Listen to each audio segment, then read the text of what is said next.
Next town over. It's where we went last time, yeah? Probably. We talked the bartender and gave us one drink because it was almost closing time. And we went to that other shitty bar down the street.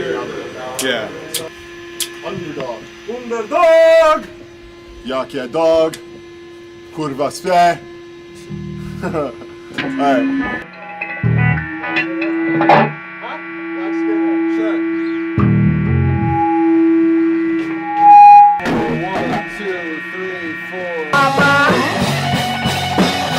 My name's Chris. I play guitar in the band. I'm Marshall, Party Marsh, Rico Cadillac Jr.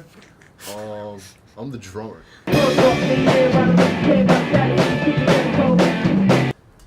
Joe Sapp, I play the bass.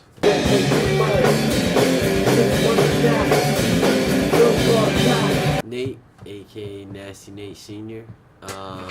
And I rap and yeah. Sunny Gang. Also known as Money Gang.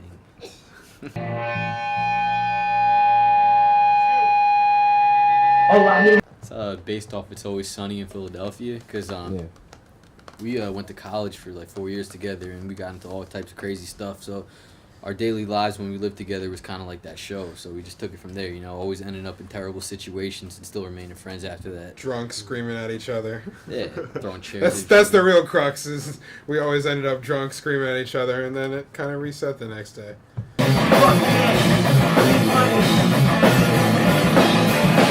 Me and Nate lived in the same building our freshman year. And Nate was a rapper, obviously, and I was a drummer. He had a little booth thing in his dorm, and me and him became friends, and he was always saying we should start a project together.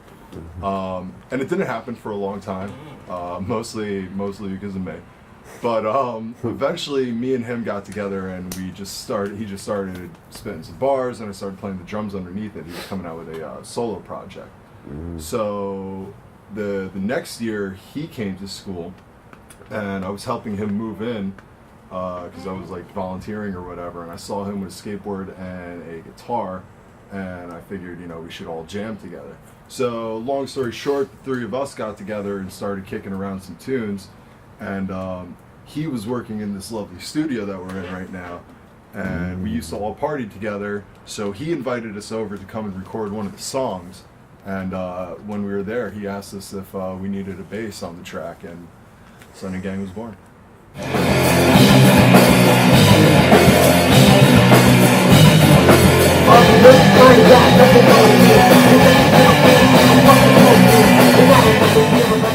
The last project was called Party Animal. It took too long to make. We spent most of 2016 or 2015 making it, and we put it out in April of 2016. And it kind of, there it is. That's him. It's him. It's me.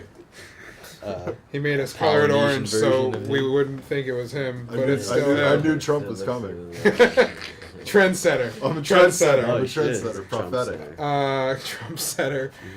So the idea of it was to have essentially an A side and a B side of the record, and it goes back to what I was saying before about trying to straddle that line between fun music and angry political stuff, and that's the party and the animal. So the first half of the album is, songs about being a drunken waste of space and hitting on cougars and bars and. Hey, if you tryna have some fun, this right here is your song. Everybody's outside and there's a party going on. Silly stuff, and then the other back half of the album is most of the political material that's a little bit heavier and a little bit angrier. Brick by brick, step by step, we gon' tear this shit down today, nothing left. But it all still kind of feels like one album. I mean, I think with our live show especially, the goal is fun. We don't ever aim to have somebody sitting in the back of the room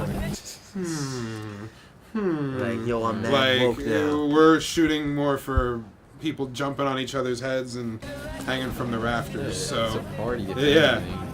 so if a few people pick up on the message in the live show, that's great.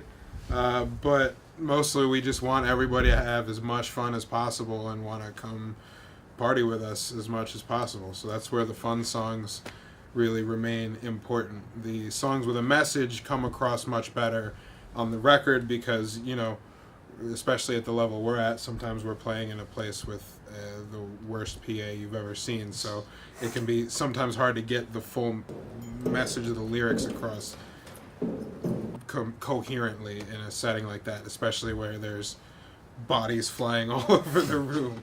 Yeah.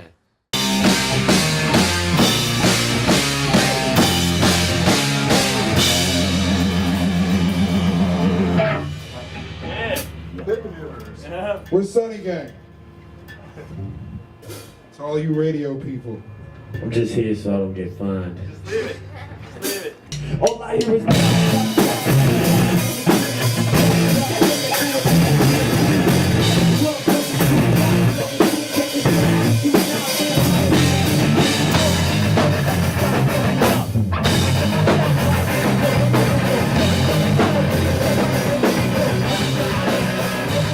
I think the message is just like be who you're gonna be, regardless of what society tells you. Big part of it is like trying to knock down this racial stereotypes of what, like, you know, certain races can only listen to certain types of music or only make certain types of music. Like, that's something that we work, not like, we don't focus on it, but I think we dispel a lot of those myths with our music. Purposely or accidentally. mistakes somewhere in Haiti is Tucson takes off his chains. And the signs be out on the streets of Paris, living in rats and filth. I was killed outside of Opus, still on the date of blood was spilled. I'm a Russian circle, what's the earth? The harvest, the red October. Germans and east to west, the rainbows out the road. I'm sitting out set on the double tech. Virus calling it broken. On the Rouge, I take the back to the Big thing that we always try and focus on is stay aware of what's happening, but like don't let it completely destroy your entire life, you know?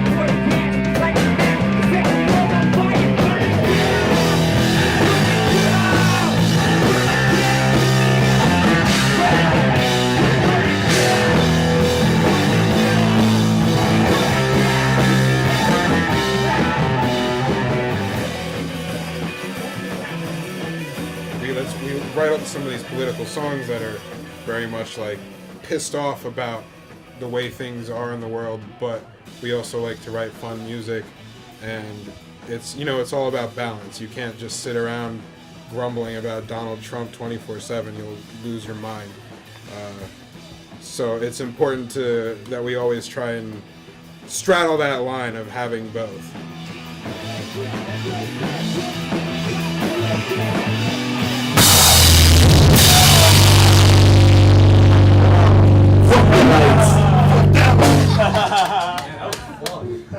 yo, we all Sunny Gang. Peace out. Thank you, John, for having us and letting us say fuck on the radio a bunch. That's all we're good I have a major headache because allergies suck.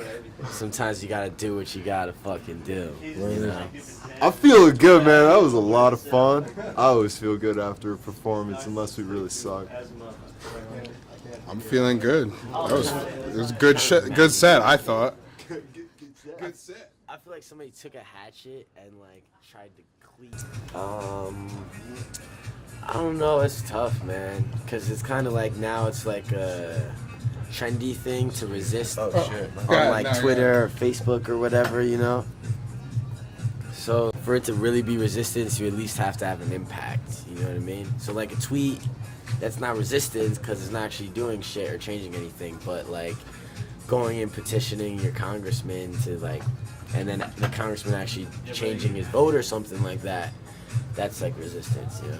I think resistance is Pulled out my ass. I think resistance is not taking anything at face value.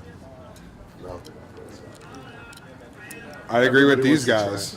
Everybody wants to try and Question everything, do what you can, but like make sure you can actually do something worthwhile. Yeah, I mean, I like asking why.